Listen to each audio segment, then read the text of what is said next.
아침에 은혜 받고자 합니다.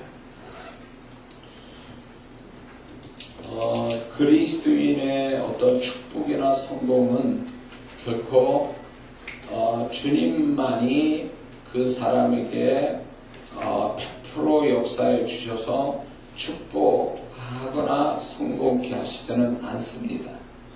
그 얘기는 뭐냐면 주님은 절대적으로 우리와 같이 연합해서 합작으로 하나님의 역사를 만드시기를 원하시지, 주님이 혼자만으로서, 우리는 구경 혼자만으로서 역사하기를 원하시는 것은 절대 아니라는 것입니다.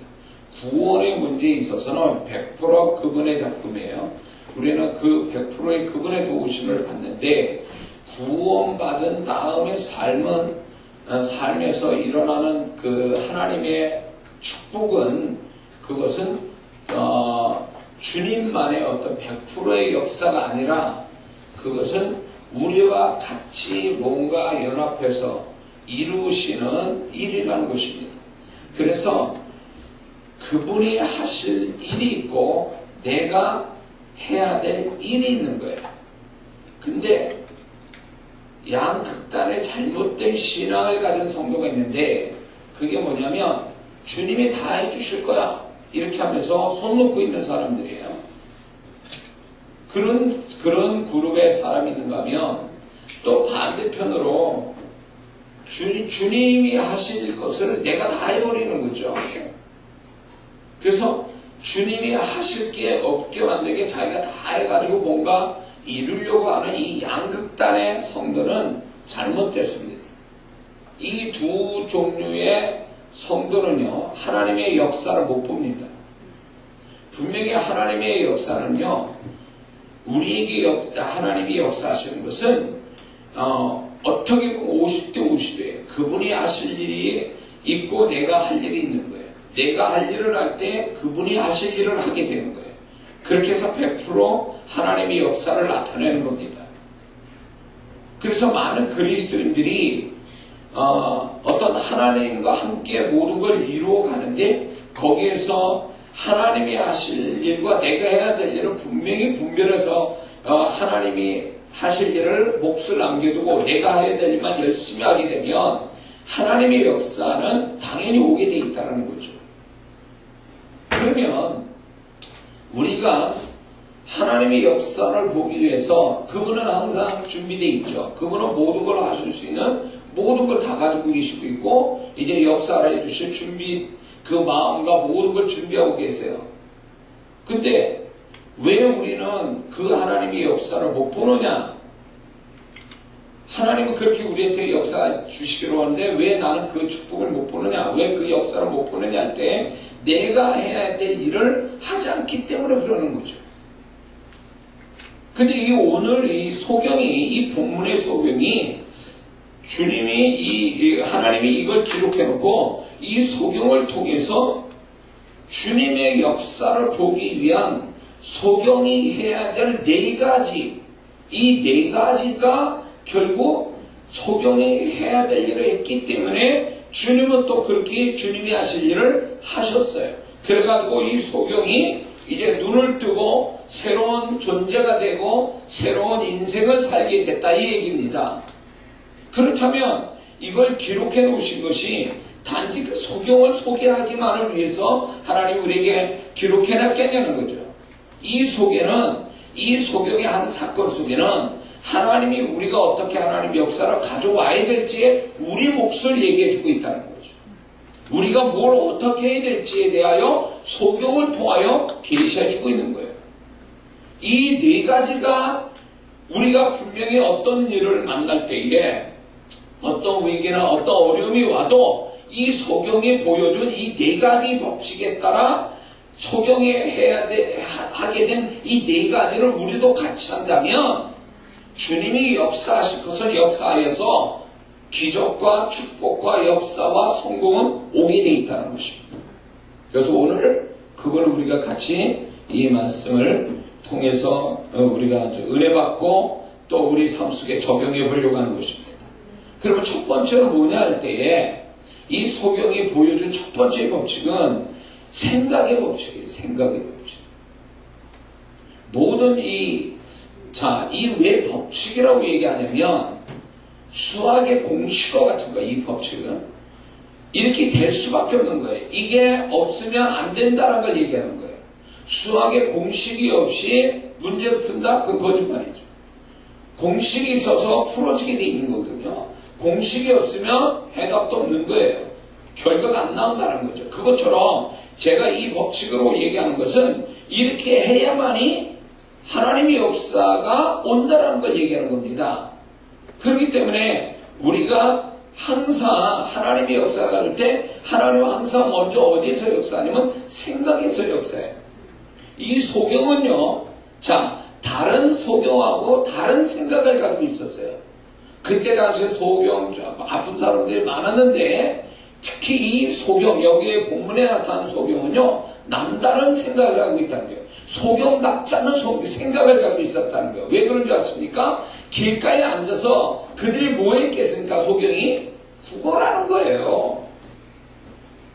지나가는 사람들한테 동냥질 하면서 살아가는 아주 불쌍한 인생이요, 불쌍한 존재라는 거예요. 그래서 일반 소경은 그 머릿속에 생각이 뭐가 있냐면 오늘 또 누구를 만나서 도움을 받아서 살아갈까? 누가 돈을 얼마나 나를 적선해 줄까? 많이 받았으면 좋겠다? 오늘 양식을 먹었으면 좋겠다? 이런 생각을 가지고 있는 거예요. 그 이상한 생각 안 합니다. 할 수도 없어요. 그런데 이 소경은요, 왜 예수님 붙잡고 예수님을 그렇게 간절히 찾았던 이유가 뭐겠습니까? 이 소경은요, 남다른 생각인데 자기가 가지고 있는 현실보다 뛰어넘는 또 하나의 현실을 그 소경은 생각하고 있었던 거예요. 눈뜨기를 바랬던 이 생각이 일반 소경이 갖는 생각이 아니었다 이 얘기예요.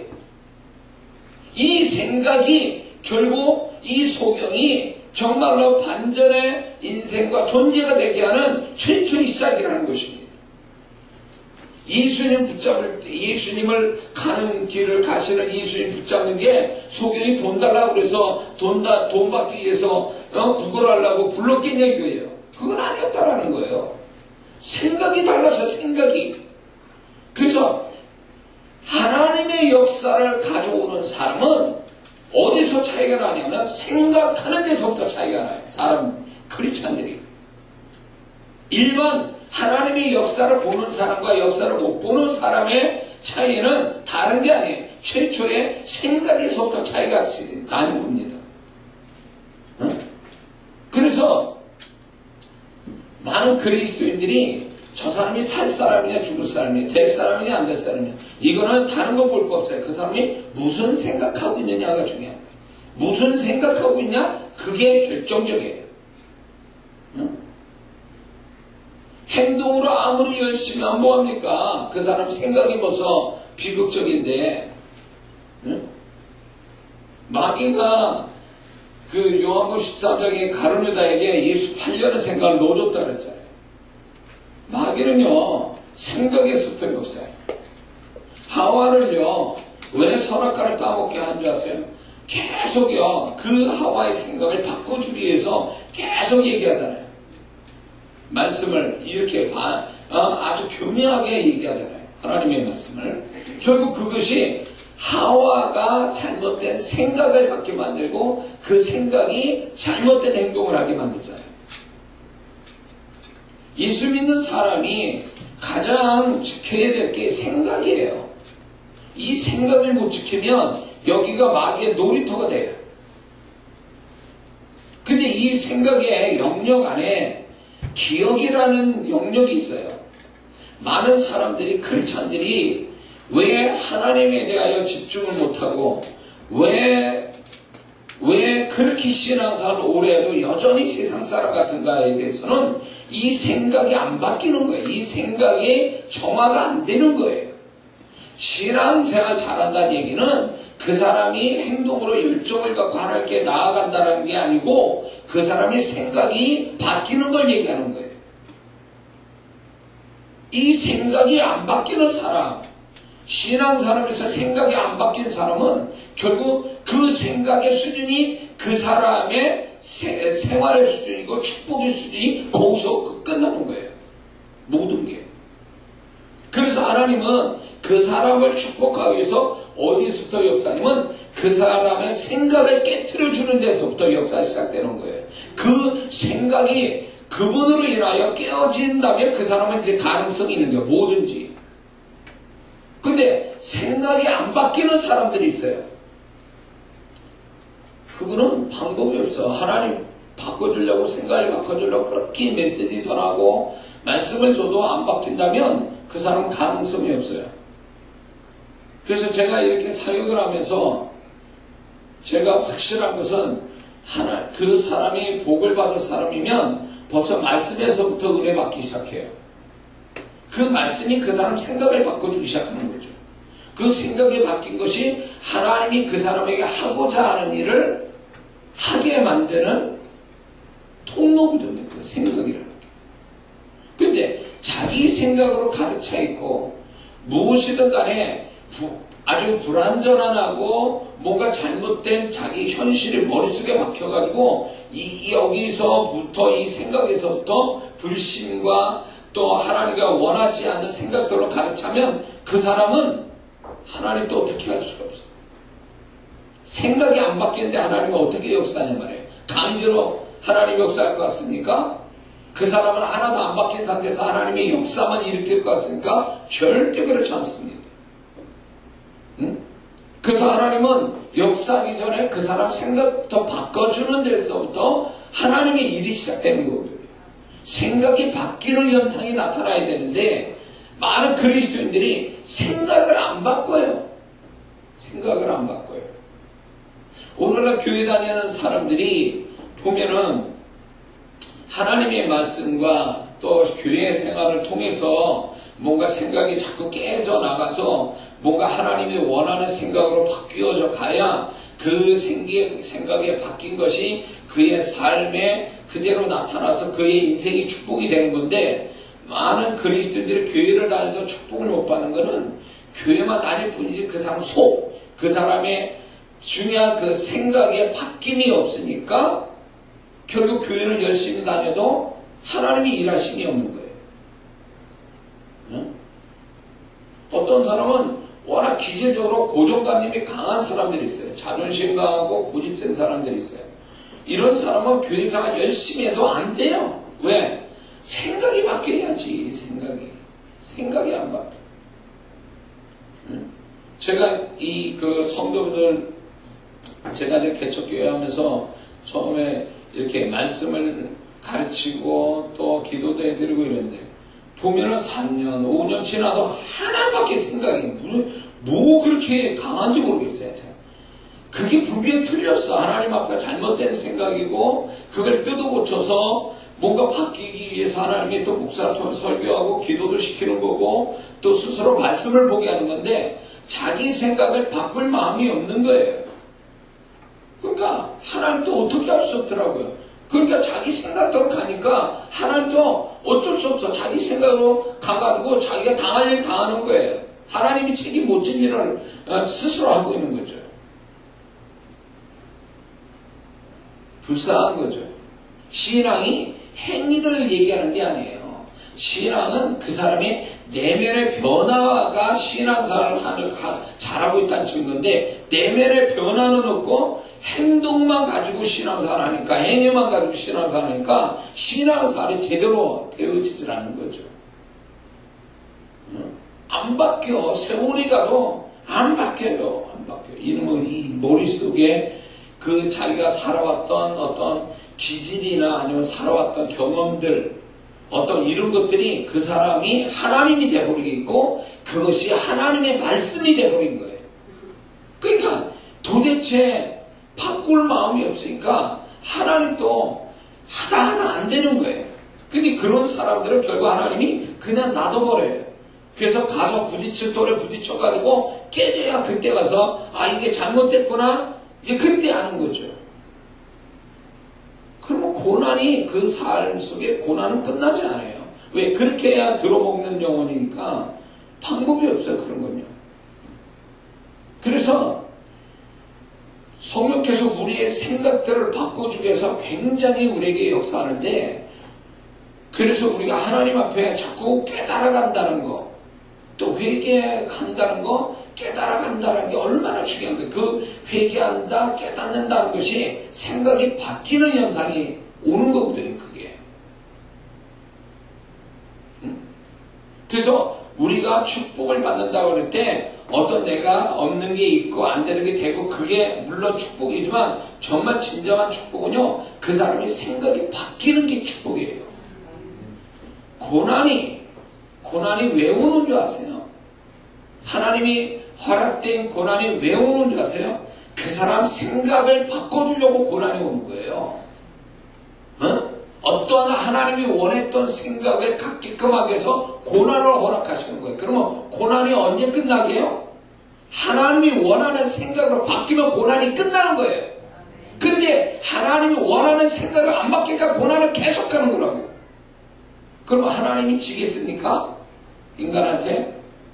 그의 자녀가 된 우리에게서 지시겠냐고. 그분이 결국 이겨요. 그러니까 나는 그분이 원하는 생각대로 바뀌어질 때에 고난이 끝나기 때문에, 많은 그 자존심과 고집센 사람들이 왜 고난이 많은 줄 아세요? 안 바뀌니까. 하나님이 원하는 생각을 안 바뀌는 거예요. 굳세게 자기가 가지고 있는 생각, 이런 것들을 끝까지 붙들고 늘어지니까, 하나님이 그렇게 해서 그 영혼의 축복은 안 되는 걸 아시기 때문에 내가 너를 이기겠다 하고 달게 드시는 거예요, 하나님이.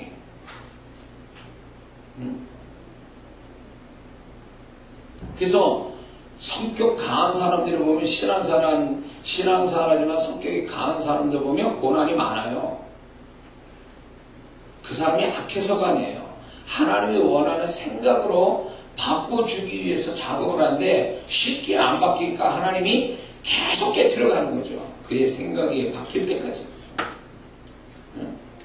그래서 그런 사람은 자꾸 이렇게 생활하면서, 이렇게 신앙사람에서 자꾸 부딪히는 일들이 많죠.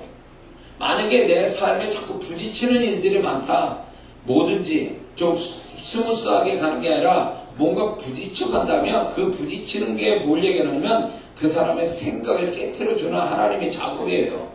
부딪히는 것들이. 근데 그런 하나님의 의도로 계속 이겨먹으려고 한다는 거죠. 자기가 옳다라고 생각하고 내가 지지 않겠다라고 자꾸 대항하고 자꾸 하다 보면 이기는 것 같아도 계속 괴로움을 당하죠. 이기는 것 같은데 그 사람은 이기면서도 고난을 계속 받습니다. 왜? 이긴 게 아닌 거예요. 하나님이 그 생각을 깨트려 주려고 그러면, 내가 어떤 생각이 잘못됐고 하나님부터 어떤 생각을 가져야 될지를 분별할 줄 알아야 되거든요. 자기가 하나님이 아니잖아요. 교회 생활하면서 자기가 하나님 된 사람들이 교회는 무지무지 많아요. 목사님도 어떻게 할 수 없는 사람들. 그러니까 목사님들이 아예 포기해요. 그런 영혼에 대해서, 그래, 아유, 잘하세요. 뭐, 격려해주고, 좋은 얘기만 해주지, 그게 잘못됐다고 막 지적해주면 난리 치거든요. 그런 사람 교회 나가거든요, 또. 그러니까 목사님은 또 교회 나가서 방황하고 타락하느니, 그냥 교회 안에서 잘 있으라고 그냥 다독 끓여주는 거예요. 그게 잘했어라는 게 아니거든, 사실. 네? 제가 이제 목회 27년, 26년이에요. 보면은, 저도 처음에 막 열정에 의해서 그게 아니라고 잘못됐다고 막 야단치고 막 이렇게 해서 이분이 좀 바뀌었으면 좋겠는데, 내 의도는 그분이 잘 되라고 해주는 건데, 목사로서 주님을 대신해서 얘기했는데, 그 성도분들이 알아먹는 게 아니라 니 가진 게 뭐냐는 거예요.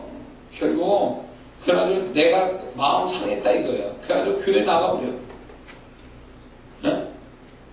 그래가지고 소위 말하면 고생들만 하는 게 목사. 나 나간다 말이지. 왜 나를 건드냐 그거예요. 그래가지고 나간 성도들이 꽤 되거든요. 근데 나는 그 영혼이 좀 이건 아니다 싶어서 깨트려 주려고 그랬는데, 저도 젊은 그 목회자로서 젊었을 때 나도 그 영혼을 만만하게 본 거죠. 내가 하면은 깨질 수 있겠다. 저 영혼이 깨지면 축복받겠다 해서 막 대든 거죠, 저도. 그 영혼에 대해서. 만만하고. 근데 나중에 알게 됐어요. 이게 만만한 대상이 아니구나. 이 영혼들이. 응? 이 영혼들이 만만한 대상이 아니고, 자기가 이게 목사가 정말 영혼을 생각해서 해주는 그 마음을 몰라주고, 목사가 자기 깐다 그러고, 기분 나쁘게 생각하고, 그래가지고요, 내가 이거만, 내가 여기가 교회 하나냐, 이거? 그리고 그냥 나가버려. 그거 몇 빠지는 거예요. 그러니까 가만히 보니까, 내가 왜 이 짓을 해야 되나 싶은 게, 고치지도 못할 사람을 내가 고칠 것처럼 내가 왜 이러는가, 그러다가 전략을 바꿔서 잘한다고. 무조건 잘한다고. 속옷 터지는데 언젠가는 주님 만지시겠지 하고 기다리면서 얘기 안 해요. 이제 보여주고 들려줘도 얘기 안 해요. 왜? 들어 먹어야지. 들을 마음이 있어야지. 그러니까 그냥 잘한다고 이렇게 하는 거예요. 주님이 손대실 때까지 좀 기다려 보는 거예요. 나도. 근데 그러면 또 답답해. 왜냐면 자 빨리 생각을 좀 바꾸면 그 고난 받지 않아도 될 걸 받지 않게 되고, 또 하나님의 축복으로 빨리도 갈 수 있는데 생각이 안 바뀌는 거예요. 어떤 때는 제가 두려움을 느낀 게, 저 양반은 주님이 와서 얘기하셔도 대들 사람이구나, 저거. 이런 사람들이 있어요. 주님이 얘기해도 변명되고 주님은 이겨먹을 사람들이 있구나. 목사로서 그걸 알게 됐어요. 그러니까 안타까운 거죠. 목사 입장에서는 참 안타까운 거예요. 그러면 그런 영혼에 대해서 기도를 하죠. 주님이 좀 그 생각을 바꾸게 해달라고. 자꾸 교회는 열심히 다녀요. 근데 교회만 열심히 다니면 뭐하냐고. 그 사람이 정말 그 속이 바뀌어져야 되는데 안 바뀌고 교회 다니는데, 교회에서 열심히 다니는데 삶 속에서 그분과 좀 이렇게 동행하고 그분의 손길을 보고 그분의 축복도 보고 막 이래야 되는데, 이게 안 바뀌니까 생활이 나아지는 게 없는 게 안 돼요. 안 맞아, 그분하고. 이게 소통이 안 돼. 왜? 자기가 하나님 데에 있는 상태니까. 내가 주님을 닮아가야지 주님이 나를 닮아야 되냐고. 그건 아니잖아요. 우리가 신앙이 성숙했다는 건 뭐예요? 신앙이 어리다는 얘기는 뭐예요? 어린아이들은 다 자기 중심이에요. 성숙됐다, 어른됐다는 얘기가 뭐예요?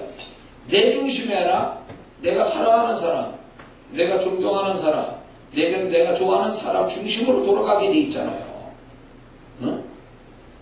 그렇게 돼야 그게 성숙한 사람이고, 그렇게 해야 서로가 잘 되는 거 아니에요. 그러니까 신앙이 성숙한다는 얘기는 이제는 주님의 입장에서 주님에게 영향받고 주님 닮아가려고 하는 게 성숙한 신앙이잖아요. 그래야 뭐가 되는데, 여전히 교회를 오래 다녀서 직분은 있는데 정말 그의 삶 속에 보면 이건 어린아이야. 다 하나님이 나한테 맞추라는 거지. 그러니 무슨 역사가 거기 오냐고. 그렇게 연수가 됐고 그만큼 진리 지식을 알면 좀 바뀌어야 되는 거 아니에요. 좀 레벨 있게. 그래야 하나님 또 역사가 레벨 있게 오는데, 어린애같이 맨날 그렇게 자기 중심으로 나만 봐달라고 그러고 내 중심에 나한테 맞추라고 그러니까 어린아이한테 갈 거는 뭐밖에 없어요?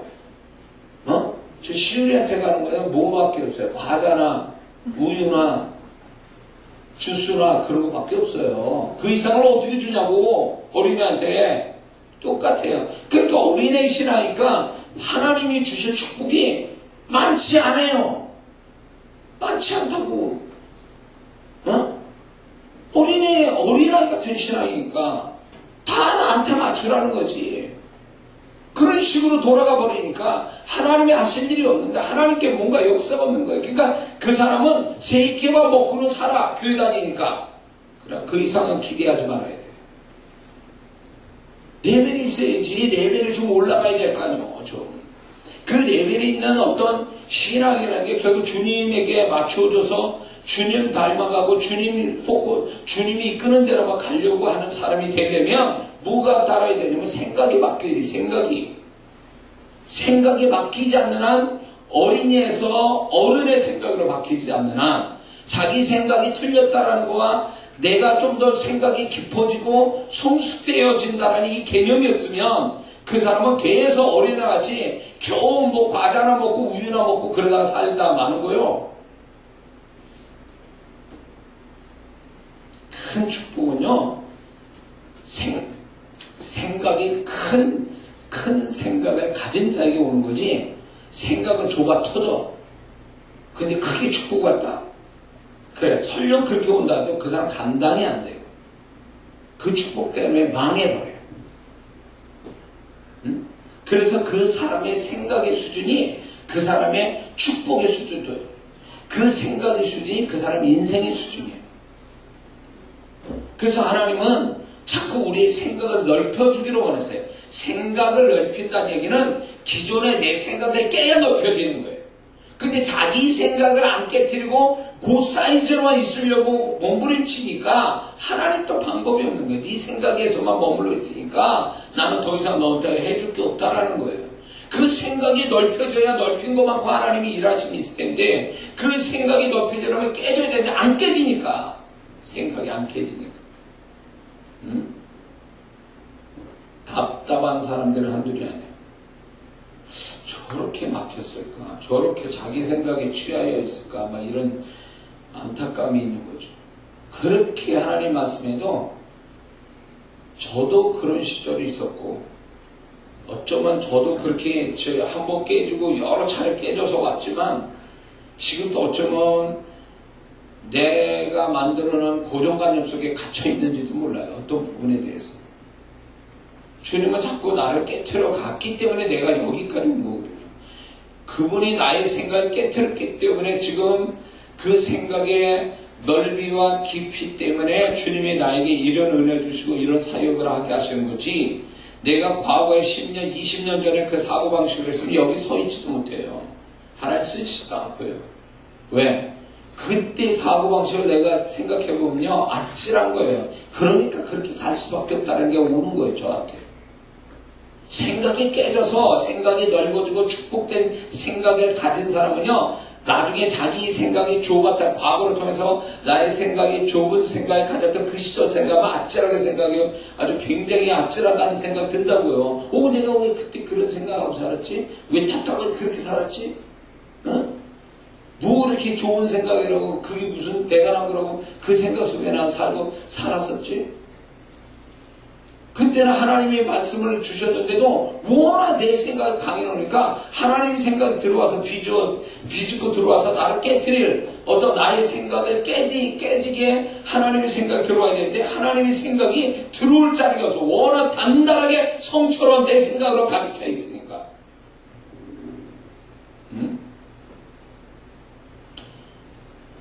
저 같은 사람, 과거에 저 같은 사람들은 가끔가다 이렇게 보거든요. 듣는 것 같아. 근데 안 들은 거야. 왜 그런지 아세요? 설교 기꺼이 막 핏대 올리면서 설교를 했는데 바로 끝나고 나서 그 설교 안 들은 사람처럼 행동해. 언어의 능력을 그렇게 핏대 올려서 설교했더니 끝난 다음에 쓸데없는 말을 하고 있어. 모여가지고. 설교 들은 것도 아니에요. 그러니까 듣는 것 같은데도 안 들은 거예요. 믿는 것 같은데 안 믿고 있는 거지. 그러니까 그거는 결국 뭐냐면 그 사람의 생각의 틀이 너무 강해서 빈틈이 없이 성처럼 쌓여져 있으니까 하나님 비집고 들어갈 자리가 없으니까 하나님 말씀 들어갔다 튕겨 나오는 거야. 그러니까 안 들은 거지. 그런 사람 수도 없어요. 신앙생활 그렇게 오래 하면 뭐예요? 하나님 말씀 하나도 안 들은 사람처럼 행동하고 있는데 그동안 성경 한 번도 안 본 사람처럼 하나님 말씀 한 번도 안 들은 사람처럼 행동하고 말하는 사람들이 얼마나 많습니까? 교회에. 그 얘기가 뭐예요? 들었으나 듣지 않은 자처럼 돼버린 거예요. 왜? 자기 생각에 워낙 가득 차니까. 네? 답답하려고 그러시죠. 귀가 있다고 들리는 줄 아십니까? 듣는 게 아니에요. 귀가 있다 듣는 게 아니에요. 그 들은 것이 자기 생각에 변화를 줘야 되는데 생각에 변화를 가질 마음이 없어요. 자기가 세워놓은 틀이 하나님이고 그게 하나님 말씀이 돼버려가지고 그 사람은 아주 굳건한 성과 같이 있어버리니까 결국 나는 왜 인생이 이렇게 왜 이렇게 어떤 변화가 없고 왜 내 인생이 업그레이드 안 되고 내 인생이 왜 이렇게 뭔가 축복이 없는가 라고 할 때 그거 하나를 탓하지 말라는 거예요. 네 생각이 안 바뀌니까 그 모양이라는 거예요. 잘 들으세요. 하나님이 우리 인생을 바꿔놓으려면 어디서부터 시작하냐면 생각의 변화에서부터 시작해요. 생각이 변해야 그 인생이 변하거든요. 하나님은 외로부터 역사하지 않아요. 그분은 내부로부터 역사하는데 그게 생각이에요. 그래서 저 사람이 정말로 뭔가 될 사람이다. 뭔가 좀 앞으로 뭔가가 있을 사람이다 하면 벌써 생각의 변화가 오게 돼 있어. 제가 이런 생각을 하게 됐어요. 이런 생각에 내가 잡혀있어요. 이런 생각에 자꾸 내가 감동을 받습니다. 이렇게 자꾸 얘기하는 사람은요, 뭔가 그게 조짐이에요. 조짐. 징조예요. 앞으로 그의 인생이 바뀔 것에 대한 징조라고. 생각이 안 바뀌면 그 사람 인생도 안 바뀌어요. 소경이 맨날 구걸할 생각만 하고 살았다면 예수님 부른들 그 소경이 뭔가 나아질 게 뭐가 있어요. 그 생각의 축복이 결국 자기 인생의 축복으로 바뀌잖아요. 그래서 진정한 축복은 생각의 축복이에요. 생각의 축복이 와야. 생각의 축복은 뭐겠어요? 생각의 변화가 축복이에요. 생각의 변화가 와야 돼. 변화. 날마다. 우리나라는 1년 4계절이 있는 나라잖아요. 근데 생각은 4계절도 없어. 이놈의 생각은 맨날 봄이고, 이놈의 생각은 10년째 겨울이고, 바뀔 마음이 없어. 계절만큼도 안 돼. 계절은 4번이라도 바뀌는데, 이놈의 생각은 한 번도 안 바뀌고, 그냥 신앙사람이 자기 또 답답해 죽겠지. 왜? 변화가 있어야 되는데, 하나 변화가 없으니까, 삶이. 그러면서 자기는 안 바뀌면서 인생은 바뀌기를 원해. 그게 됩니까? 하나님이 그런 식으로 역사합니까? 절대 그러지. 예수 믿는 사람 인생은요, 세상 사람처럼 어쩌다가 맞춰지는 요령이나 운으로 재수로 되어지는 게 아니에요. 일정한 법칙에 따라 우리 인생이 이렇게 바뀌고 뒤집히고 역사가 이런 거지. 우리 삶 속에 우왕좌왕 어쩌다 이렇게 되는 것 같습니까? 그런 생각 가지면 그 사람 크리스찬이 아니에요. 얼마나 그 하나님이 친절한 분인데 머리털까지 다 세셨다는 거예요. 머리털까지도. 근데 그 단어의 뜻이 뭔지 아세요? 그 머리털까지 다 세셨다는데 세셨다라는 그 단어가 그냥 일반대로 얘가 머리카락이 몇 개구나 그런 게 아니고요. 무작위로 하나 딱 뽑았는데 이게 몇 번째 머리카락이다 이런 거 얘기하는 거예요. 이 단어가 그 정도로 세밀하다는 거예요. 그런 하나님이에요. 그런 하나님. 그러니 우리 인생이 막 뒤집박죽 엉망진창 어쩌다가 되는 인생 같다는 거예요. 하나님은 일정의 법칙에 따라서 우리 인생을 이끌어가고 있어요. 막 이게 섞여서 막 그냥 우연히 벌어지고 자연스럽게 오는 것 같지만 하나님은 예수 믿는 사람의 인생은 다 하나의 일정한 룰에 의해서 움직이는 거예요. 안 되는 것도 되는 것도 다 룰이 있어. 그 법칙이 있어요. 그 법칙. 그 원리가 있단 말이에요. 원리가. 그런 속에 우리가 살고 있는 거예요. 그러니까 안 되는 원리 속에 사는 사람은 맨날 안 되는 거예요. 그거는. 되는 원리 속에 사는 사람은 어디 갖다 놔도 돼. 그 원리를 가지고 사니까. 그러니까 왜 인생이 안 바뀝니까? 그 원리가 원리적으로 보면 그 사람 생각이 안 바뀌니까 인생이 안 바뀌는 거예요. 제가 제 인생을 걸고 제가 아주 진짜 확실하게 말씀하고 싶은 제 개인적인 생각은요. 제 인생을 이렇게 구분져서 제 인생 57년의 인생을 딱 이렇게 구분해 보면요. 하나님께서 내 인생이 10년 단위로 바뀌었어요. 신기하더라고요. 10년 단위로 바뀌었는데 10년 단위로 바뀔 그 시점에 항상 저의 생각부터 바꿔주신 그게 있었어요. 그 생각이 바뀐 것이 내 인생, 삶이 바뀌는 어떤 계기가 됐다는 거죠. 생각에서부터 변화가 없으면 그 인생도 변화가 없는 거예요. 그러니까 항상 저는 어디에다 초점을 두냐면 생활 속에 하나님의 그런 어떤 일상을 같이 하시는 하나님도 늘 경험하지만 제일 중요한 건 큰 고비, 대나무의 그 마디아와 같이 인생을 전환시키고 업그레이드 시키고 뭔가 새로운 변화가 오기 위한 대나무 마디아 같은 그런 인생을 하나님 주시기 위해서 하시는 게 생각의 변화를 먼저 주시거든요. 그 생각을 자꾸 이렇게 하게 돼요. 묵상하며 기도하면서 생각을 보면 틀림없어요. 확 하고 어느 순간에 훅 하고 주시는 주님, 내 생각으로 내가 떠올린 게 아니라 그분의 생각을 부어준 그 아주 번개 같은 그분의 생각을 확 잡을 때에, 그 잡았을 때에 그걸 붙잡고 내가 행동으로 옮겨졌을 때 새로운 어떤 삶이 전개되는 걸 늘 경험했어요. 이게 공식이에요. 응? 그래서 생각을 늘 열어놔야 돼. 그분의 생각이 들어오도록. 나는 오픈되어 있어요. 근데 꾹꾹 문 닫아놓고 있어요. 어? 그러니까 어떤 사람은 이런 게 있어요. 기도라는 것이 모름이 아니라 아세요? 내가 혼자 하나님께 할 말 다 하는 게 기도가 아니라고요. 기도는요, 기도라는 그 도구를 통해서 하나님의 생각을 받아들이는 거예요. 내가 하고 싶은 얘기 막 하는 게 아니고 하나님의 생각을 받아들이기 위해서 기도라는 그 도구로 하나님 생각을 열어놓는 거예요. 받아들이도록. 그래서 기도를 많이 하는 사람일수록 하나님의 생각을 많이 갖게 되는 이유가 뭔지 아세요? 하나님께 생각을 받아놓기 위해서 오픈하기 때문에 그래요. 자기 생각을. 근데 이런 사람이 있죠. 기도는 엄청 많이 하는데 고집 엄청 센 사람이 있죠. 이 사람은요, 기도에 기본 개념이 없는 사람이에요. 그래서 그런 사람들이 한두 명이 기도 엄청 했다고 그러는데, 보면은 이거는 도대체 하나님이 나를 통해서 그분에게 주님의 음성을 전달하려고 그러는데, 이거는 안 돼서 눈은 나를 마주치고 있는데 받아들일 마음이 없어. 왜? 자기 생각이 옳다라고 생각하니까 지금 하나님이 나를 통해서 하나님 음성 들으라고 데리고 왔는데, 하나님 보내서 여기 왔는데, 그럼 들어야 될 거 아니에요. 생각을 열어야 될 거 아니에요.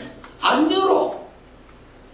왜? 저 목사는 말을 하는가 보다. 나는 나대로. 저 목사는 저 목사대로. 이렇게 생각하고 있으니 그 사람이 어떤 하나님 생각 들어가겠냐고요. 그러니까 기도를 많이 했다는 사람들 속에 보면 자기 자아가 강해서, 자아가 강하다는 건 자기 생각이 강하다는 얘기거든요. 그러니까 그런 사람들은 변화가 없어요. 기도만 많이 할 뿐이라고. 하나님 생각 없어요.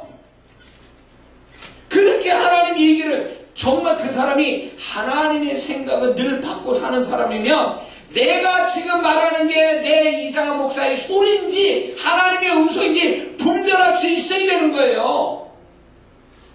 근데 내가 주님의 음성을 전달하면 그 사람이 늘 하나님의 생각을 받는 자라면 저 목사가 주님의 음성을 얘기하고 있구나, 주님의 생각을 나한테 주고 있구나, 이게 딱 캐치가 돼야 되는 거예요. 캐치를 못해요. 응? 왜? 자기 주장을 하나님께 막 어떻게든지 주장을 내세워가지고 그게 관철되는 게 기도라고 생각하는 거지. 오랜 시간 기도하는 게 하나님의 생각을 받아들여서 기도를 통하여 하나님의 생각을 입으로 말하는 게 기도인데, 자기 생각을 끝까지 앵무새처럼 반복해서 말하는 게 기도처럼 생각하는 거예요. 그래서 기도를 많이 한다는 사람들이 오히려 하나님과 원수된 자들도 있어요. 공감하는 분도 있을 거예요. 교회에서 기도 많이 한다는 사람이 교회 문제덩어리요. 나 기도 많이 하는데 목사도 잡아먹어. 그런 사람도 내보내야 돼. 그것도 내보내면 또 뭐 재단 싼다고 어쩌고 또 집안에서 또 이상한 일을 하겠지 또. 아니 무슨 뭐 영적인 어떤 기도 열심히 하는 의지가 중요한 게 아니라, 기도에서 하나님의 생각을 받아서 나를 변화시켜서 하나님과 코드가 맞게 하는 이 작업을 해야 될 게 영적 작업인데, 그런 건 하나도 없고 내가 의지가 얼마나 강한지, 내가 얼마나 고집이 센 사람인지, 내가 주장이 얼마나 강한지 이걸 하나님께 자꾸 보이려고 하는 이런 식의 신앙생활하는 사람이 한둘이냐고. 그러니까 안 되는 거예요. 기도만 많이 하실 뿐이요. 기도만 많이 하는 사람들 보면 인생이 또 그래요. 또 보면 자기 생각대로 주님이 그렇게 말씀하고 주님이 건드려도 못 알아들어. 왜? 자기 생각에 취해 있으니까. 기도 잘못하는 사람이에요. 그렇게 정말 기도 잘한다 못한다는 어떻게 구분하는 줄 아세요? 기도 잘하는 사람은요, 기도 속에서 하나님의 어떤 생각을 늘 받아들여서 자기 생각을 버려요. 그래서 기도를 많이 하는 사람은 결국 자기 생각 없고 하나님의 생각만 가득 차. 그게 기도 잘하는 사람이에요. 기도 못하는 사람이에요. 기도할수록 고집이 세져. 기도할수록 자존심 강해. 기도할수록 듣는 귀가 먹어가지고 못 알아들어. 못 알아들어요. 네? 여기에 그런 분이 있거든. 정신 차려야 돼요. 왜 나는 기도를 많이 하는데 왜 인생이 왜 이 모양이니까? 하나님의 생각을 안 받아들이잖아요. 어? 하나님 이겨먹으려고 그러잖아요. 자기 주장으로. 그러면 안 되지. 그러니까 안 되는 거예요. 그래서 이 생각의 전환이라는 게 엄청 중요한 문제예요. 이게. 어? 근데 이 생각이 항상 하나님의 생각이 들어오도록 정결하고 단순해져 있어야 돼요. 그런데 세상 사는데 복잡한 생각이 들어와 있죠. 거기에다 죄된 생각 들어와 있죠. 믹서가 됐어. 그러니까 이런 생각을 가지니까 하나님의 생각에 퐁당 그 생각이 들어가도 표도 안 나. 캐치할 수가 없는 거예요. 그래서 정말 신앙생활 잘하는 사람들은요, 저도 늘 지금도 훈련하는데 생각을 단순하게 가는 거예요. 그리고 어떤 내가 살아가는 데서 오는 그 생각들이 복잡해지려고 하는 것들을요 다 떨쳐버려요. 이것들이 내가 하나님의 생각을 받아들이는데 방해 요소가 됩니다. 그래서 항상 축기해요. 내 기억 속에 쓸데없는 거 들어온 것들이 다 소멸되는 거예요. 그리고 그분을 향하여 내가 살아가는 또 생각이 단순해지라고 항상 기도해요. 그래야 그분의 생각이 들어오는 게 쉬워지거든요. 첫째, 이렇게 얘기를 할 때 복잡하게 얘기하는 사람은 문제 많아요. 그런 사람이 있거든요. 뭔 얘기하는지 못 알아듣겠어 도대체. 말은 많이 하는데 그건요, 그 생각이 복잡한 거예요. 자기가 말해놓고 무슨 말하는지도 몰라. 그렇게 할 정도로 생각이 혼탁한 거예요. 혼탁하니까 하나님 생각이 들어와도 구분 못하고 하나님의 생각이 또 들어가지도 못하고 그러니까 변화도 없어 생각이. 그래서 주일날 교회로 오잖아요. 그러면 그 주일을 통해서 제일 크게 축복받는 건 뭐냐면 생각을 정화시키고 하나님의 생각을 받아들이니 이게 주일에서 주일 잘 지킴으로 오는 축복 하나거든요. 근데 많은 성도들이 주일날 교회 와서 자기를 정화시키는 영적인 샤워를 통해서 깨끗해지는 걸 경험해야 되는데 교회 와서 더 복잡해져요. 아니 교회 와서 심플해져야 될 사람이 왜 심플해서 다시 세상 복잡한 세상에 들어가서 거기서 하나님과 동의하고 살아가는 법을 배워야 되는데 왜 교회 와서 복잡해지지? 교회는 와서 여기서 어린아이처럼 주의를 지키면서요 사람이 심플해지게 하기 위한 현장이 교회예요. 그 사람을 축복받게 하는 존재로 만들기 위해서 아무 생각 없이 교회 와서 예배드리고 기도하고 봉사하고 교제하고 이렇게 해서 사람이 좀 심플해지고 정결해지고 막 이래야 또 세상 속에 들어가서 내가 내게 있는 일들을 또 감당하고 또 그 속에서 하나님 생각 받아들이고 또 하나님과 동의하고 하나님과 함께 사는 증거들을 보고 이렇게 살아야 삶 맛이 나는데 교회까지 와가지고 자기 생각 다 가지고 교회 오는 거죠. 그러고 자기 생각 안 내려놔요. 그리고 그걸 고스란히 또 가지고 갑니다. 그 집으로. 그리고 또 일주일 또 살아. 그러니까 머리가 막 툭 돌아가는 거야, 막. 머리가 더 열이 막 폭풍 나는 거지, 머리에서. 그러다 머리 빠져요. 그러다 머리 빠진다고. 그래서 이게 우리가 하나님을 잘 섬기려면요, 생각에서부터 축복을 받아야 되고, 쓰잘데없는 생각이 내게 머물러 있어서 나를 지배하지 못하게 해야 됩니다. 가만히 보면 우리 생각 속에 정말 중요하게 생각해야 될 거는 생각 안 하고 쓰잘데없는 생각에 매여가지고 그 생각의 축복을 못 받는 사람들이 있어요. 얘기를 이렇게 하다 보면요, 핵심이 뭔지는 모르겠어, 그 사람 얘기. 또 뿐만 아니라 이 사람 얘기에는 이게 핵심인데 저걸 붙잡고 있어. 혼미한 거죠. 왜 그럴까요? 그 사람의 생각이 정화되지 않은 거예요. 생각이 심플해지지 않았기 때문에 분별이 떨어지는 거예요.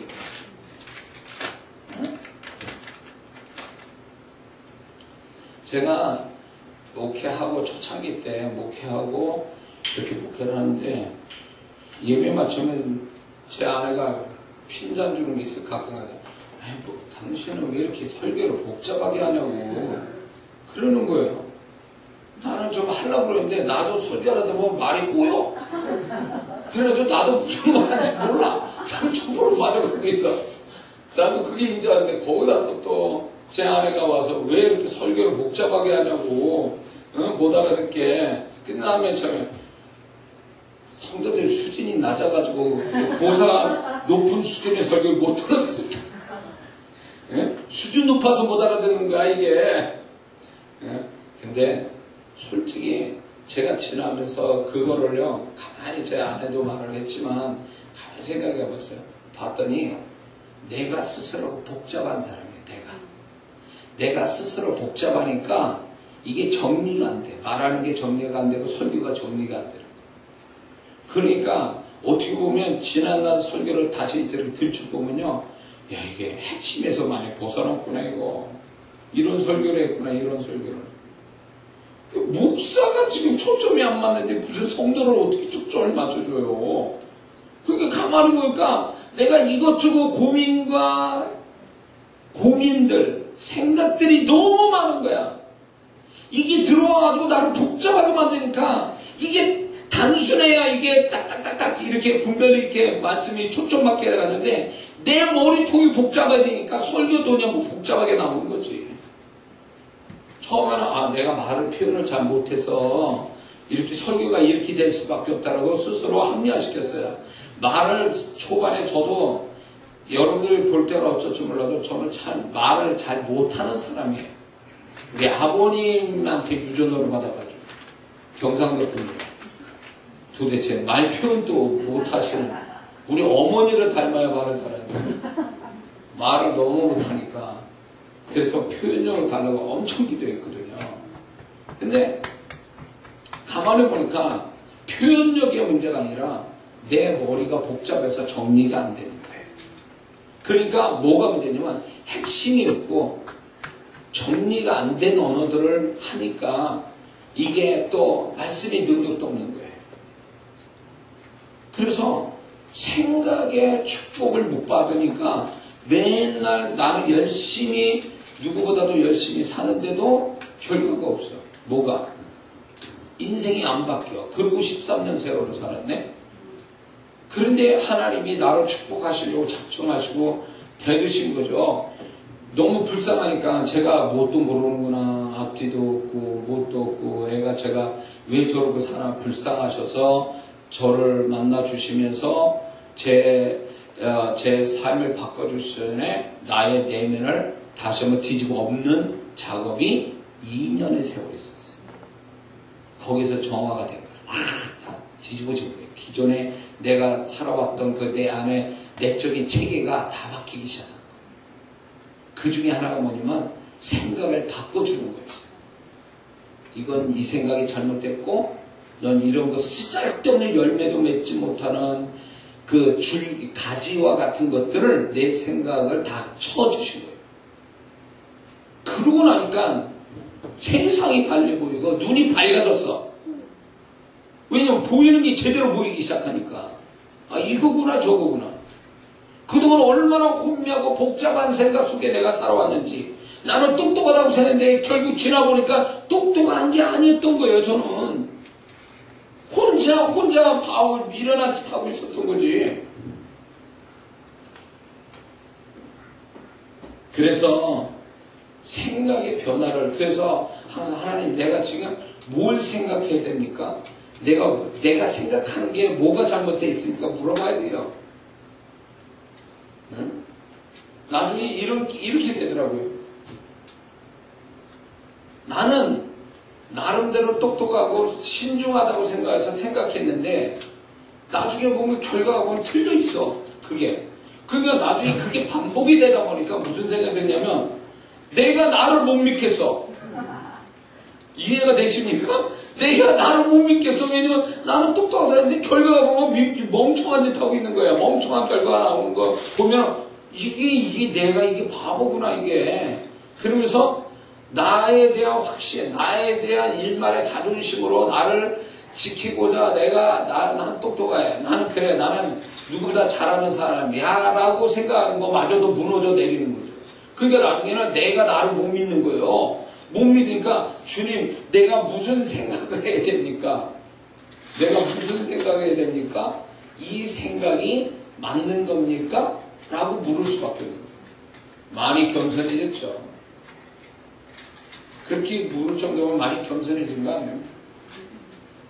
그래가지고 제가 그렇게 함으로 인해서 생각을 바꿨는데 지금 또 전에 이제 제가 책을 이제 지금 6권을 2권이 나오면 6권인데 저는 글 쓰는 거 싫어했어요. 연애할 때 제안하고 연애할 때도 그 연애 편지 한 장 안 썼어요. 글 쓰는 게 싫어요. 쓰는 게 싫어요. 머리가 복잡하고. 머리가 복잡하니까 글 쓰는 것도 안 돼. 한 줄 나가는 것도 어려워. 그런 사람이었는데 제가 나는 글을 못 쓰는 사람. 나는 쓸 필요도 없고 쓰면 머리가 아프고 쓸 이유도 없고 이런 사람이 고정관념이 있었죠. 근데 몇 년 전에 책을 쓸 때에 저를 도왔던 후배 목사가 목사님 책을 쓰셔야 됩니다. 목사님이 했던 거 지금 이걸 책을 쓰면 좋겠다고. 근데 나는 못해. 나는 글 써본 적도 없고 안 돼. 이렇게 얘기해서 그게 1년인가 2년이 지나갔어요. 그렇게 얘기해요. 근데 하나님이 마음을 확 주는데 주님께서 야 너는 책을 써라. 내가 널 도와주겠다. 근데 제가 기특한 거는 뭐였냐면 글을 쓸 줄은 모르는데 제가 뭘 하고 있었냐면 주님 제가 못 쓰지만 주님 뜻에 순종하겠습니다. 딱 이 순종하는 건 또 제가 잘한 것 같아요. 하겠습니다. 딱 하고 딱 컴퓨터에 앉아서 치기 시작하는데 제가 그거 해놓고요. 내가 놀란 게 뭐냐면 글을 한 번도 제대로 안 써본 사람이 1년에 책을 4권 적어 썼다라면 여러분 믿겠습니까? 1년에 4권을 썼어요. 제가. 이 2권도요. 거의 1년 만에 2권을 다 쓰는 거 한꺼번에. 내가 생각해도 기적이에요. 그게 뭐냐면 그 전환점이 뭐냐면 내가 하나님이 할 수 있다 그럴 때 그러면 해보겠습니다라는 이 생각의 전환이 결국 새로운 결과들을 가져오게. 그러니까 하나님은 나를 축복하거나 나를 새로운 세계로 이끌기 위해서 뭘 주냐면 새로운 생각을 갖게 만들어 주신다. 그 생각을 캐치할 수 있어야 되고 그 생각에 긍정적 반응을 보이는 사람은 결국 그 생각이 생각으로 끝나지 않고 그게 새로운 사건을 만든다는 거죠. 소경이 그런 거예요. 응? 그 생각이 뭐 있겠어요. 몇 푼의 돈을 받아서 오늘 하루 어떻게 살까가 아니라 내가 눈을 떠서 아예 새로운 인생 살겠다. 이게 소경의 생각이 이게 감히 그런 생각을 어떻게 가질 수 있냐. 그러나 가져서 그렇게 됐잖아요. 그게 오늘날 크리스찬들에게 하나님은 말씀하시는 거예요. 너의 생각을 넓혀라. 너의 생각을 자극을 줘라. 어? 생각에 자극을 줘서 뭔가 좀 반응이 와야 돼. 새로운 긍정적 반응이 내 생각 속에 들어와 있어야 돼요. 어제가 오늘 같고 오늘 내일 같은 생활이라도 생각은 매일 새로워야 돼요. 그래서 나의 생각의 지경을 넓혀야 하나님의 작업이 시작되는 거예요. 생각을 넓혀야 하나님이 들어가서 일할 자리가 생기는 거예요. 생각이 안 넓혀지면 모든 게 다 올 수도 없어요. 집 들어갈 때 여기도 현관문 열어야 여기에 들어올 수 있잖아요. 똑같아요. 이 생각은 결국 집의 현관문과 같아요. 그 문을 열어야 여러 가지 집안에 있는 방문을 다 여는 것 같이 생각의 문이 안 열리면 다른 어떤 내 인생의 문이 같이 안 열린다고요. 소경은 그 생각의 문을 열은 거예요. 그래서 겸손하게 자기를 내려놓고 자기 생각을 내려놓고 그분의 생각을 받아들이는 긍정적 자세가 있지 않으면 그 사람 생각하는 변화가 없거든요. 변화가 없다는 건 축복도 없다 그런 것 같아요. 생각에 변화가 있기를 주의 이름으로 축원합니다. 두 번째 소경은 잘 되기 위한 두 번째 법칙은 뭐냐면 무리의 법칙이에요. 무리의 법칙. 자, 여기 소경 둘이 나옵니다. 이때 당시에 소경들이 얼마나 많겠습니까? 중풍병자, 하여튼 온갖 병을 가진 사람들이 많은데 지금 이 소경도 둘이 있었고 전에 주님이 누가 보면 10명의 문둥병도 있다 그랬잖아요. 몰려다녀. 이렇게 몰려다니는데 지금 이 두 소경은 똑같은 마음을 갖고 있는 거죠. 한 사람은 눈뜨기 원하는데 한 사람은 돈 몇 푼 주세요. 이러면 이게 맞겠습니까? 근데 이 두 사람은 똑같은 생각을 하고 있는 거예요. 요게요, 중요한 게 잘 되려면 잘 될 무리 속에 있어야 잘 되는 거예요. 혼자 해서 잘 될 수도 있지만 이 둘이 있을 때에 오히려 그 무리 속에 있을 때에 그 무리에서 같이 시너지 효과가 일어나는 거예요. 연합의 시너지 효과가 있는 거예요. 그래서 하나님은 항상 잘 될 사람은요 혼자 놔두지 않고 잘 될 사람들과 연합시키는 일을 반드시 하신다는 거예요. 응? 그래서 내가 속해 있는 나하고 관계된 사람들이 어떤 사람인가 잘 봐야 돼요. 꼭 실패한 사람은요 성공한 사람 속에 안 들어가려고 해요. 왜? 어? 기분 나빠. 성공한 사람이 들어가면 자존심 상하고 그냥 안 가는 거예요. 그러면 이 실패한 사람들은 어디로 갑니까? 실패한 사람 찾아가요. 거기서 위로받는 게 좋고 그 사람과 실패한 사람끼리 모이니까 마음이 편하고 얘기가 통하고. 그래서 세상은 하나님이 창조할 때요 하늘 위에 땅 아래 물속에 있는 것들이 다 무리를 지어 살게 만들었어요. 똑같은 종류끼리 유유상주. 이게 하나님의 법칙 속에 되어 있어요. 무리의 법칙이 있어요. 하나님은 반드시 그 사람을 잘되게 하거나 잘되게 하기 위해서 잘되는 무리 속에 가게 하든가 잘되는 무리가 그 사람한테 오게 하든가 둘 중에 하나예요. 잠언서 말씀에 지혜로운 자가 같이 가면 지혜롭고 미련한 자가 가면 화를 입는다 그랬어요. 그렇기 때문에 예수 믿는 사람이 내가 누구하고 있을 때 편하고 누구랑 있을 때 기분 좋고 잘 봐야 돼요. 어떤 사람은 교만한 사람은 또 교만한 사람끼리 있어. 교만한 사람이 겸손한 사람 찾습니까? 안 그래요. 왜 그럴까요? 무리의 법칙입니다. 종류가 다른 것끼리는 뭉칠 수가 없어요. 같이 못 있어요. 하나님이 그렇게 창조하셨는데 그러면 우리도 그 하나님의 정말로 구원받은 자로서 하나님 또 이 법칙에 따라 우리를 움직이시는 거예요. 응? 그리고 꼭 잘되는 사람은 잘되는 현장에 와 있어. 잘되는 무리 속에 들어가 있고. 그래서 시너지 효과를 일으키는 거죠. 응? 소경 둘이가 그랬으니까 단대히 예수님 우리를 불쌍히 여겨달라고 그러죠. 혼자 할 때 이게 되겠습니까? 용기가 나겠어요? 둘이 하니까 그렇게 된 거지. 같은 마음을 가진 자니까.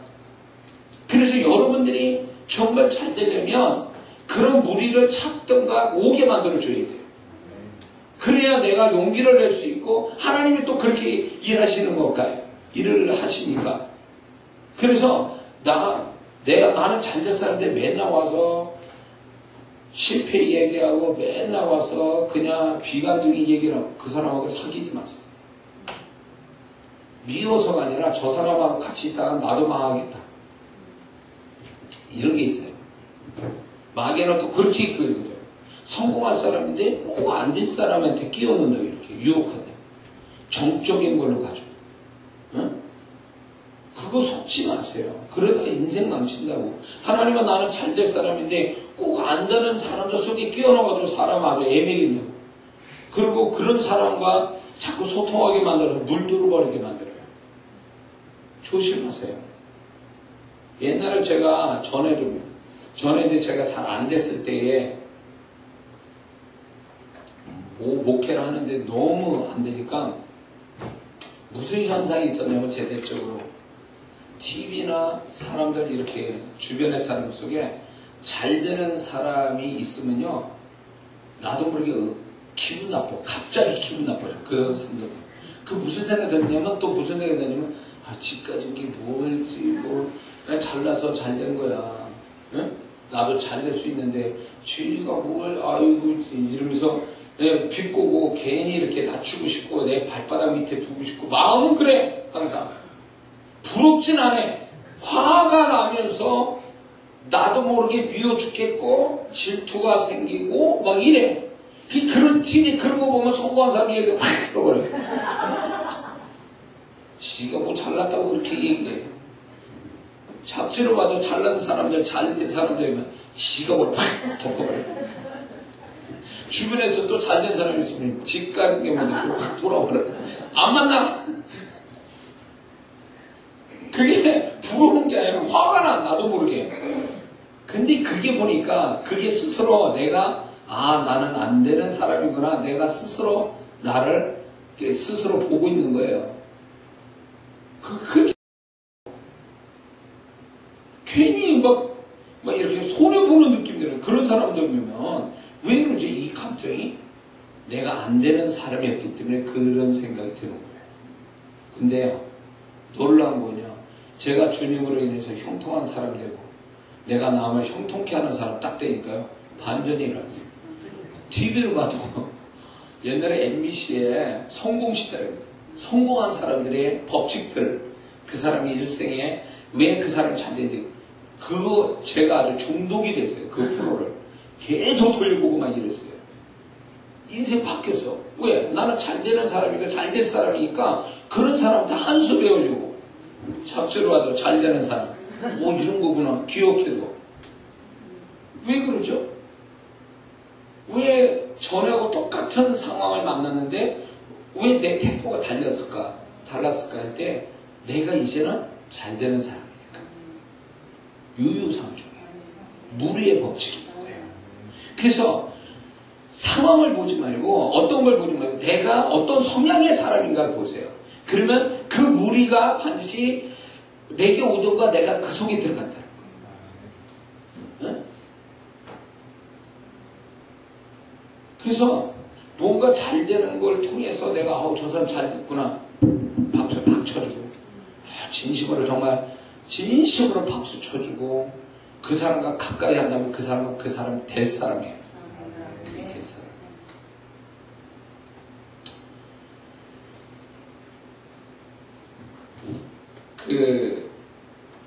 이제 우리 평택 성도들이 이제 잘 되어져 가지고 이제 좋은 집으로 이사하고 막 이럴 때에 가서 신방 예배 드리면 한편으로 나는 목회를 하는데 왜 하나님 나는 이렇게 힘들게 사는가? 나는 저 성도도 이렇게 축복하는데 나는 목사로서 왜 이런가? 막 낙심이 되는 거야. 갔다 오면 이사 신방만 드리고 오면 잘 돼서 좋은데 왜 내가 낙심을 하지? 이 목사로서 이게 왜 이러나? 뭐 이랬어. 내가요 안 되는 사람이니까 자꾸 그 생각이 드는 거야. 기뻐해 줘야 되는데 기뻐해 주면서도 속으로는 그냥 아파. 배가 아파.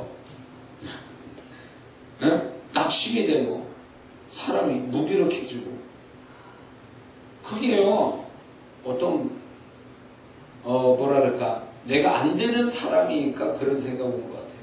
근데요 우리 성도가 이제 우리 어제 온 그 여집사가 평택의 성도가 프로지오를 이사 갔어요.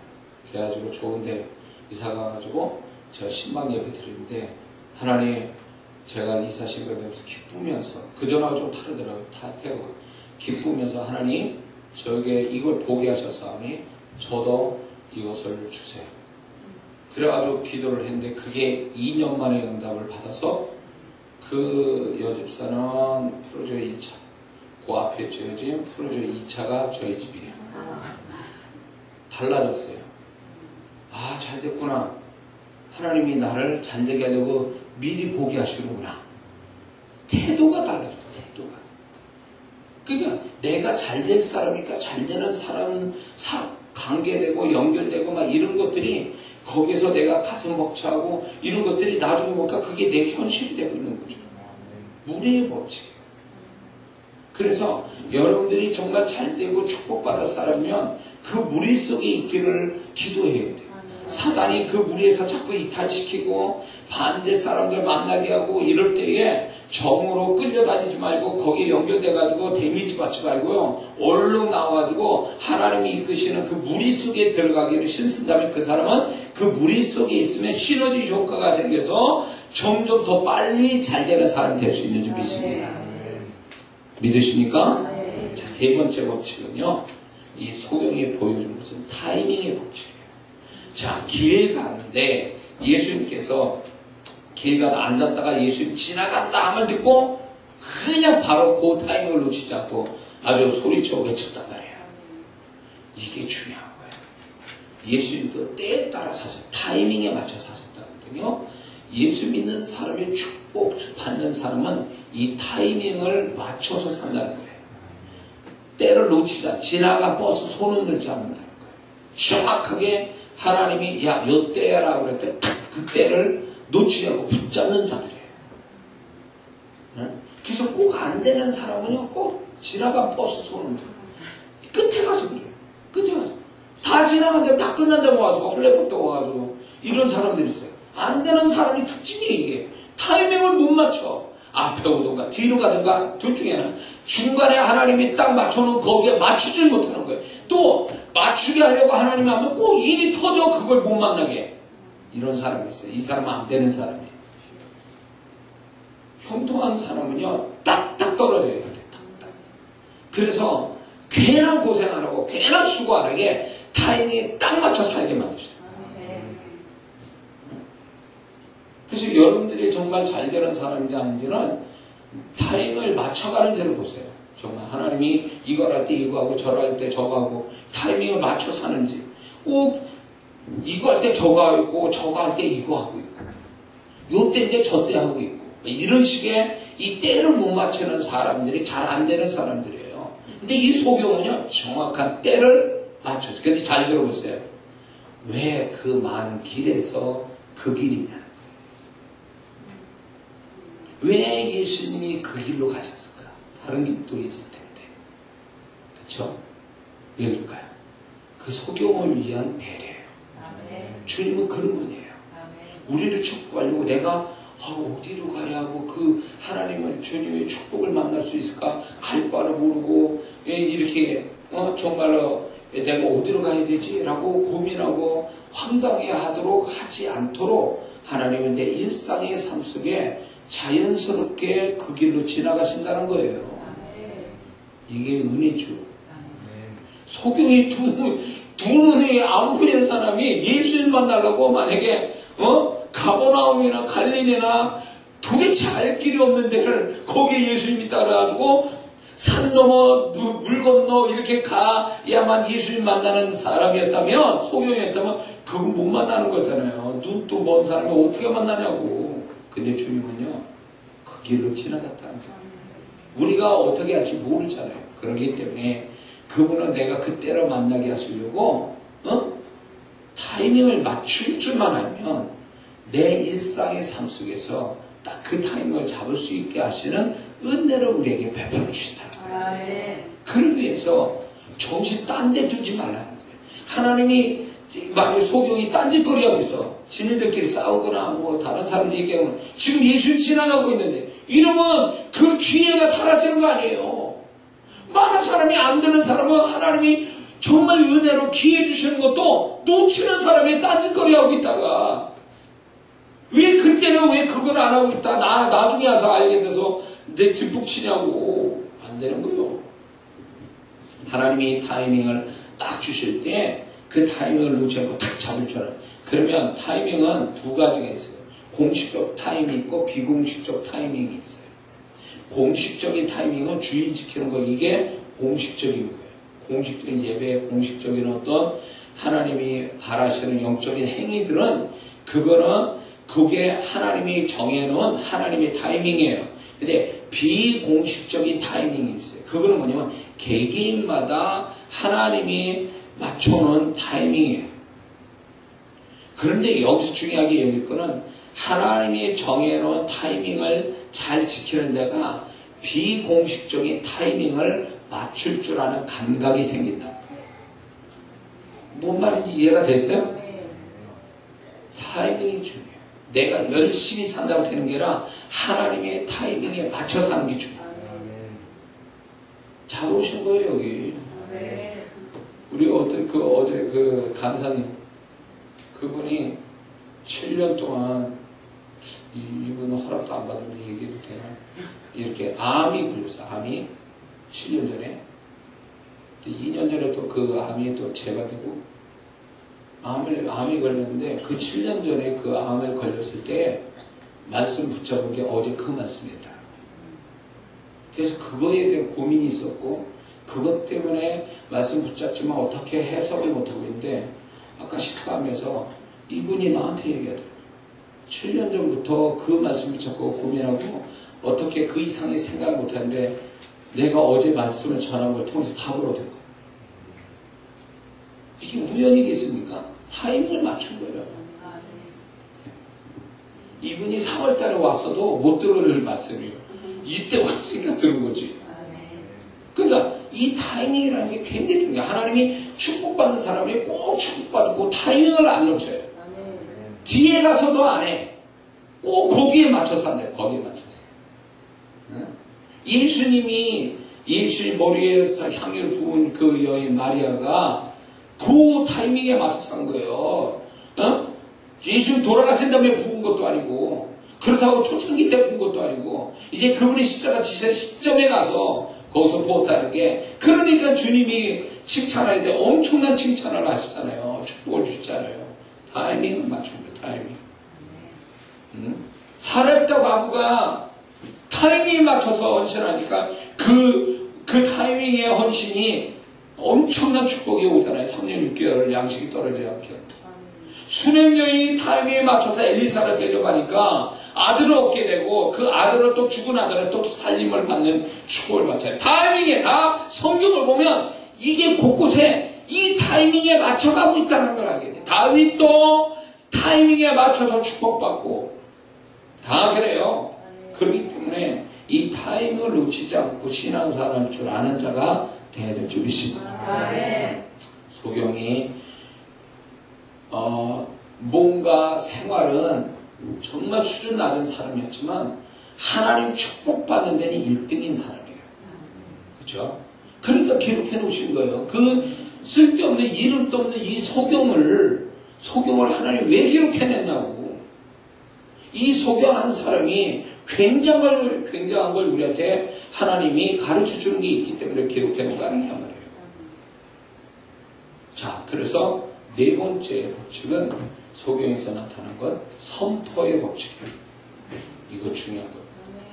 왜 예수님이 그냥 봉헌하시는 거를 굳이 왜 말씀하셨어요? 내가 너에게 뭐 해주기 원하냐? 소경이 말하죠. 눈뜨기를 원하나이다. 그 고백하는 거예요. 선포하는 거죠. 표현하는 거죠. 이거를 다른 표현, 선포, 고백, 표현 이렇게 말할 수 있어요. 자, 이 소경은 가만히 있고 행동하는 게 아니라 표현했다는 게 중요해요. 자기의 믿음을 표현했다는 거죠. 눈 뜬다는 건 일상적인 말이 아니에요. 최고의 믿음의 말을 하는 거죠. 안 되는 일을 얘기하고 있는 거죠. 그럴 때 그 표현된 걸로 주님이 즉각적으로 역사해요. 주님은 이게 있습니다. 그래, 네 마음 내가 알아. 그러나 네가 역사하려면 나한테 그걸 표현해야 돼. 이 얘기예요. 많은 사람 내 마음 아시죠? 그럼 그 끝이야. 뭐 어떻게 하니까 그 다음에 알아. 나도 끝? 너도 끝이니? 나도 여기서 끝? 황당한 거야. 그렇게 되면 역사를 해야 되는데 하나님이 역사하는데 하나님이 역사하신 하나님이 나오려면 표현이 돼야 돼요. 그 믿음이 어떤 식이든 표현돼. 말로 표현하든 물질로 표현하든 행동으로 표현. 뭐가 나와야 돼. 그래야 역사가 오는 거지. 표현이 안 돼. 표현이. 아, 주님 내 마음 아시죠? 그거는 끝이야. 뭐 어쩌라고. 표현이 돼야지. 무슨 식이든 뭔가 표현이 돼야 될 거 아니야 말이에요. 그냥 어떤 사람은 그냥 하나님 내 마음 아시죠? 그러놓고 손 놓고 있어. 하나님 역사해 주는 거. 뭐가 있어야지 구약의 제사도 재물이 있어야 제사를 지내지. 어? 뭐 아무것도 없는 데서 무슨 역사가 와요. 어? 그래서 예수 믿는 사람은 말을, 특히 돈 안 되려는 말을 하나님께 잘하는 게 중요해요. 믿음의 말을 표현을 잘한다는 게 중요한 거예요. 어? 그리고 이 믿음의 예물 드린다는 게 굉장히 중요한 거예요. 믿음의 시간을 드린다는 게 중요해요. 믿음으로 힘을 드린다는 게 중요해요. 이 믿음을 왜 말하냐면 이 믿음이라는 건 결국 평범치 않는 계산될 수 없는 걸 얘기하는 거예요. 그럴 때 하나님이 역사하는 거지. 이게 믿음이 아닌 늘상 하는 누구나 하는 것을 해봐야 그게 되겠습니까? 아니 속에 눈뜨게 원하는 게 아니라 주님 돈 몇 푼 주세요. 그게 그러면 누구나 소경으로서 그런 말은 할 수 있어요. 그런데 그 이상이 뭐가 있겠어요? 돈 몇 푼 주면 끝이지. 무슨 역사가 있어요? 그러나 소경은 자기 속에 있는 믿음을 표현했잖아요. 눈뜨기 원하나이다. 이게 중요한 거예요. 이게.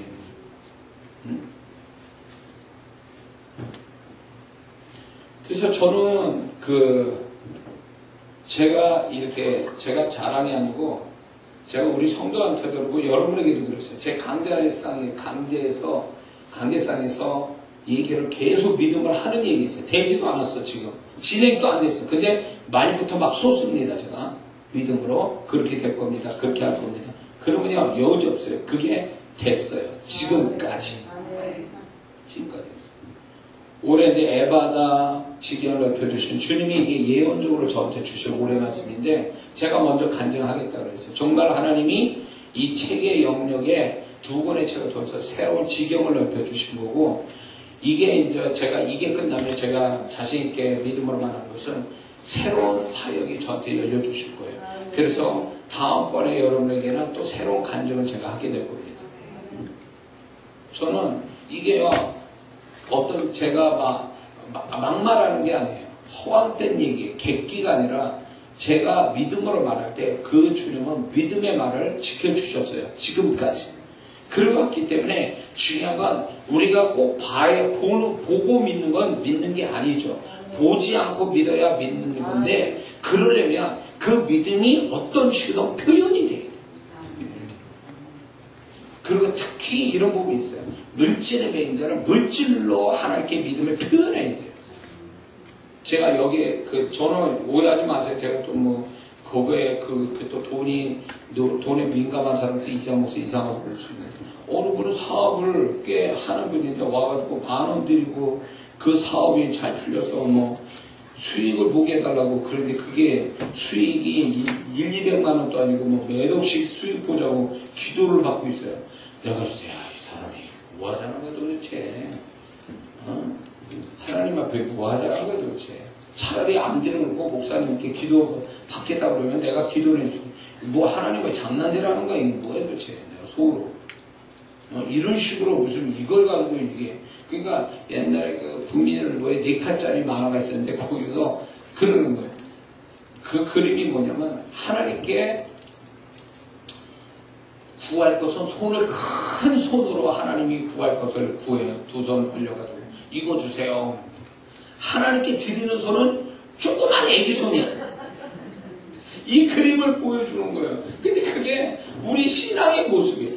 받을 건 엄청 큰 걸 말하면서 하나님께 드릴 건 쥐꼬리 많은 걸 드리면서 하나님 그러니 무슨 축복이 오냐고. 그게 심은 대로 거두는 건데 그렇게 하나님 앞에 그렇게 해놓고 무슨 축복을 받겠다고 그러냐고요. 표현이 그것밖에 안 되면 그럴 수밖에 없어요. 그냥 그 이상은 안 되는 거예요. 소경이 돈 몇 푼 달라고 했으면 돈 몇 푼하고 끝나는 거예요. 그러나 소경은 더 큰 걸 구하겠다. 더 큰 걸 표현하고 있었다는 거죠. 그것도 믿음으로. 그런데 주님이 부끄러워 여기지 않고 그 사람, 그 소경을 부끄럽지 않게 믿음대로 되게 하셨잖아요. 그가 소경이라는 게 표현될 수밖에 없는 건 언어밖에 없으니까 언어로 표현하니까 하나님이 그 언어로 축복하시지 않습니까? 근데 많은 그리스도인들이 이런 게 있어요. 하나님이 그 믿음을 표현하는데 이 사람이 상황이 급박하거나 크게 축복받은 사람이면 그 믿음을 다양하게 표현해서 축복해 주시는 방법들이 있어요. 근데 믿음을 한 가지만 써서 하는 사람도 있지만 하나님이 그 한 가지 방법 가지고는 믿음이 성취가 안 되니까 다양하게 쓰게 하시는 하나님의 이끄심이 있음을 알아야 됩니다. 그걸 알아야 돼요. 그래서 여러분들이 믿음을 하나님께 표현이 마음속에 있는 믿음은요, 가능성의 믿음이에요. 가능성만 있을 믿음이에요. 표현될 때 비로소 역사하는 믿음이 되는 거예요. 어떤 식으로든 믿음은 표현이 돼야 돼요. 표현되지 않는 채 하나님이 알아서 해주실 거야. 내 믿음 속에 있는 믿음 보셨기 때문에, 내 생각 속에 있는 믿음을 보셨기 때문에 해주실 거야. 아니요, 절대 그렇지 않아요. 절대 그렇지 않아요. 집에 금송아지 있으면 뭐합니까? 그걸 국 끓여 먹을 거 뭐합니까? 그렇죠. 금고 안에, 자기 금고 안에 수옥 있으면 뭐합니까? 그거 써먹지도 않는데 그걸 들고 나가서 물건 사고 그렇게 누려야 될 거 아니에요. 써야 될 거 아니에요. 표현이 돼야 될 거 아니냐 말이에요. 근데 많은 사람들이 금고 안에 내 금고 안에 금송아지 있다? 수옥 있다? 이것만 잘하고 있어. 많은 재산을 가진 사람들이 착각이 뭐냐면, 내가 숫자에 대한 어떤 착각이에요. 내가 집이, 땅이, 현찰이, 뭐가 이렇게 잔뜩 있는 그걸 들여다보면서 흐뭇해합니다. 그래봤자요, 그건 숫자에 지나지 않아. 그게 그 사람을 행복하게 하는 것도 아니거든요. 사람은 이게 있더라고요. 그 어느 사람이 얘기했는데, 어느 한계만, 어느 정도까지만 그 가지고 있는 소유물에 대한 행복이나 만족을 느끼지, 그 이상이 넘어가면 의미가 없어진대요. 와닿지 않는다라는 거예요. 그게 결코 사람을 행복하게 한다는 게 아니라는 거예요. 어느 수준까지만, 만약에 예를 들어서 이 사람이 뭐 5억을 가지고 있어요. 집이든 통장에. 그럼 거기까지만 행복을 느끼고요, 만족을 느끼고 안정감을 갖는데 5억이 이상 넘어가면 감각이 없어진다는 거예요. 그게 나한테 어떤 직접적인 영향과 축복을 주고 마음의 행복을 주는 게 아니라 그렇구나라는 끝나는 거예요. 그때부터는 숫자 노름하는 거예요. 그래서 재벌이 돈이 많으면, 돈 많은 사람들이 우리보다 더 행복해야 되잖아요. 몇 배 이상. 근데 그들이 행복해 보입니까? 안 그래요. 왜 그럴까요? 그 이상은 자기하고 상관이 없고 자기에게 와닿지 않는 거예요. 숫자 노름이 지나지 않는 거예요. 그게 행복하지 않아요. 응? 그렇기 때문에 우리가요, 하나님 앞에서 우리가 이렇게 뭡니까? 뭐 얘기해도 그렇게 누구라도. 어쨌거나 우리가 믿음을 하나님 앞에 자꾸 표현한다는 것은 굉장히 축복스러운 일이에요. 뭐든지. 그래서 믿음으로 해야 돼요. 믿음으로. 소경이 눈 뜨는 건요, 평상시 하는 말이 아니에요. 이거는 계산으로 나올 수 없는 말은 믿음의 말이죠. 그게. 계산으로 어떻게 할 수 없는 걸 할 때 그게 믿음이라고 표현한다는 거예요. 그렇기 때문에 여러분들의 기도라는 것도 결국 믿음에 표현하는 거잖아요. 되어질 일 가지고 하는 게 아니잖아요. 되어질 수 없는 걸 하나님께 구하기 때문에 믿음의 말이 되는 거거든요. 그러면 그 기도라는 것도 믿음의 표현이지만 우리가 다른 부분도 믿음의 표현을 해서 하나님의 역사를 가져오는, 하나님이 하실 일이, 야, 너 정말 거기까지야. 너는 거기까지. 잘했어. 이제 네가 할 몫을 했기 때문에 내가 할 일을 지금부터 하겠다. 그래서 역사가 오는 거죠. 여기까지 와야 된다는 거예요. 여기까지. 생각의 법칙, 무리의 법칙, 타이밍의 법칙, 그 다음에 선포의 법칙. 요 네 가지를 우리가 잘 하고 있다면 우리는 반드시 주님이 하실 일을 하셔서 역사는 오는 거예요. 믿습니까? 그래서 이 공식을 잊지 마세요. 하나님이 그렇게 이끌어 가심에 대해서 여러분들이 정말로 결과에 가서 이제 여러분의 어떤 문제를 만나도 소경같이 불가항력적인 문제를 만나도 걱정이 없는 것은 하나님은 감당할 만큼만 주셨다고 그랬고, 그리고 감당하지 못할 일을 허락지 않는다고 그랬으니까 우리 앞에 있는 내가 겪고 있는 모든 불가항력적인 같은 거 그런 것들도 결국 하나님은요 그거를 반드시 이 소경같이 반전과 새로운 역사를 가져오기 위한 계기로 삼게 하신다는 거예요. 그러기 위해선 소경과 같은 4가지 법칙에 따라 살면 답은 나온다는 거죠. 그러시기를 주의 이름으로 축원합니다. 기도하겠습니다.